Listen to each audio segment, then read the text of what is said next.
Hello বন্ধুরা, আসসালামু আলাইকুম। নতুন একটা ভিডিও নিয়ে চলে আসলাম আপনাদের মাঝে। আমরা এখান থেকে ঘুরতে ঘুরতে যাব খুলনা জেলখানা ঘাট, তার একটা ভিডিও দেখাবো। চলতেছে আমাদের ইজি বাইক, চলতে চলতে যাচ্ছে।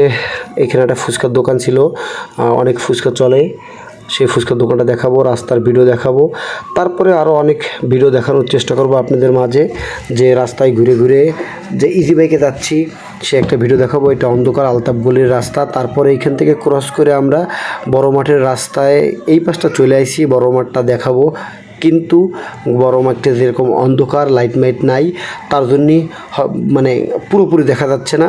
তারপরও রাস্তা দেখা যাচ্ছে ভিডিও। চলেন আস্তে আস্তে সামনের দিকে যাওয়া যাক। এই হলো আমি আর আমার বন্ধু জাহাঙ্গীর, সঙ্গে আছি আমরা দুইজন। ইজি বাইকালা সামনে আছে, কিন্তু আমাদের সেই পার্মানেন্ট ইজি বাইকালা মিলন সাহেব, জানেন আমাদের মাঝে একটা দুর্ঘটনা করে চলে গেছে, সে নাই।